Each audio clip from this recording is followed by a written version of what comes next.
সকালের একটু সময় সারাদিনে কাজ করার অনেকটা এনার্জি নিয়ে এসে দেয়। আমার তো তাই মনে হয়।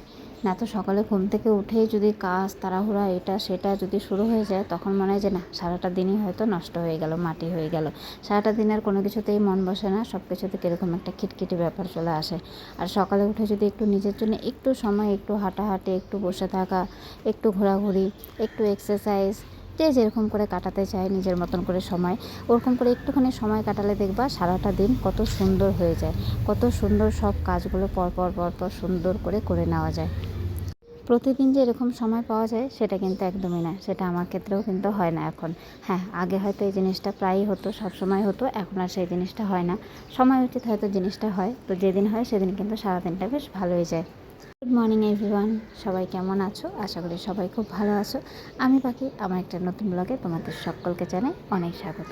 আজকে দুধ দিয়ে গেছে, তো গেটের থেকে দুধ নিয়ে আসলাম। ওখানে আমাদের একটা দুধের প্যাকেট ছিল আর আমাদের বাড়িওয়ালাদের ছিল।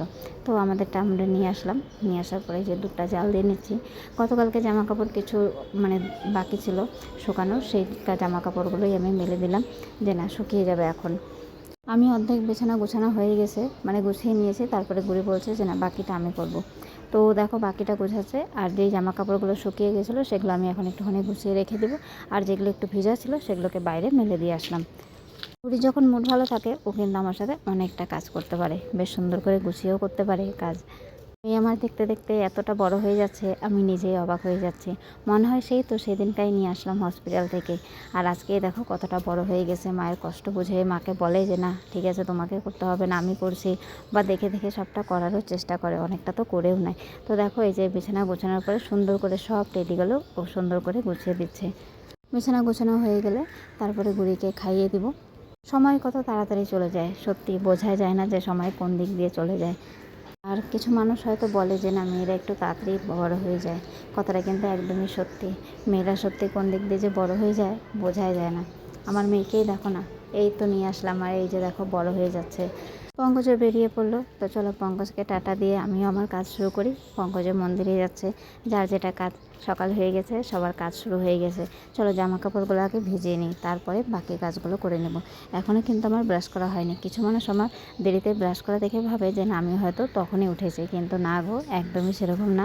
আমি অনেকটা তাড়াতাড়ি উঠে পড়ি, কিন্তু অনেকটা লেটেই ব্রাশ করা হয়। এই অভ্যাসটাও কিন্তু আগে আমার ছিল না, এখন হয়ে গেছে। মনে হয় যে না, এই কাজটা করে নিই, ওই কাজটা করে নিই, তারপরেই করি। বিছানা গুছিয়ে ঘর দুয়ার ঝাড়ু টাড়ু দিয়ে পরিষ্কার করে জামা কাপড়গুলো বাইরে মেলে দিলাম, বাকিগুলো গুছিয়ে রাখলাম। গোটা ঘর পরিষ্কার করে গুড়িকে খাইয়ে টাইয়ে ফ্রেশ করে দিয়ে পঙ্কজ যখন বেরিয়ে গেল, এখন জামা কাপড়গুলো আমি ভিজিয়ে দিব। ভেজানোর পরে আমি ব্রাশ ট্রাশ করে একটু ফ্রেশ হয়ে নেব। তারপরে গুড়িকে পড়াতে হবে, আর পড়াতে গেলে অনেকটাই সময় লাগে। আর তার থেকে বড় কথা, আমার কাছে যেদিন যেরকম সময় হয় আমি কিন্তু গুড়িকে সেরকম করেই পড়াই। যেদিন আমার হাতে একটু বেশি সময় থাকে সেদিন কিন্তু একটু বেশি সময় পড়ানো হয়ে যায়। চলো জামা কাপড় তো ভেজানো হয়ে গেছে। না না, এই জামা কাপড় যে শুধু ধুয়ে দেবো তারপরে যে আর জামা কাপড় আমার ধোয়ার নেই সেরকম কিন্তু না।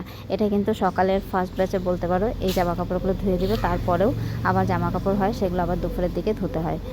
তো জামা কাপড়গুলো ভেজানো হয়ে গেছে, চলো এবার ব্রাশ ট্রাশ করে ফ্রেশ হয়ে চলে আসলাম। আর অনেক কষ্ট করে জল খেয়ে নিচ্ছি, এত চেষ্টা করি জল খাওয়ার, তবু যে কেন যে হয় না আমার বুঝে পাই না।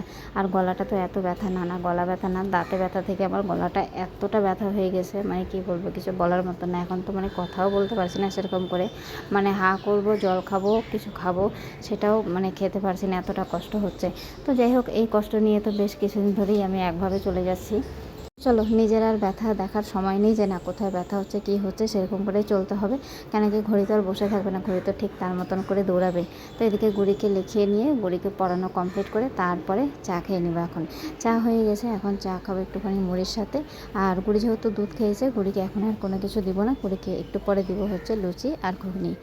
গুড়ি পড়া হয়ে গেছে, এখন দেখো কার্টুন দেখছে আর ড্রয়িং করছে। গুড়ির এই জিনিসটা কিন্তু আমার খুব ভালো লাগে। অন্য বাচ্চারা যেরকম বেশিরভাগ টাইম হয়তো ফোন নিয়ে থাকে, ও কিন্তু বেশিরভাগ টাইমই খাতা কলম নিয়ে থাকে, ড্রয়িং করার চেষ্টা করে। হ্যাঁ, সেরকম প্রপারলি পারে না, কিন্তু তা ওর মতন করে চেষ্টা করে। আজকে মেয়ের আবদার ছিল যে না, লুচি ঘুগনি খাবে, সেই জন্যে এই লুচি ঘুগনিটা ওকে করে দেওয়া।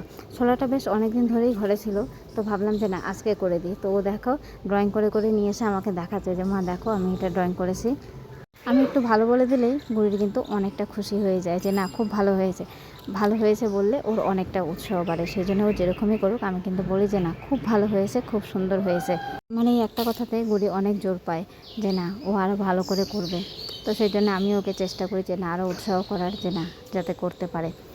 সারাদিনের কাজ করে বিকালে একটুখানি বসেছি সেলাই করতে। বসলে তো আর সময় লাগে না সেলাই করতে, কিন্তু বসাটাই হচ্ছে আমার কাছে অনেকটা বড় একটা চাপের বিষয়, যে না কখন বসবো, কোন সময় বসবো, সেই বসাটাই আর হয়ে ওঠে না। বসে পড়লে তো 10 মিনিটে সেলাই হয়ে যায়। সেলাইটা আমার কাছে ভীষণ পছন্দের একটা কাজ, ভীষণ শখ করে শিখেছিলাম, এখনও সেই শখটা আছে, কিন্তু সময়ের অভাবে সেই জিনিসটা কিন্তু হয়ে ওঠে না।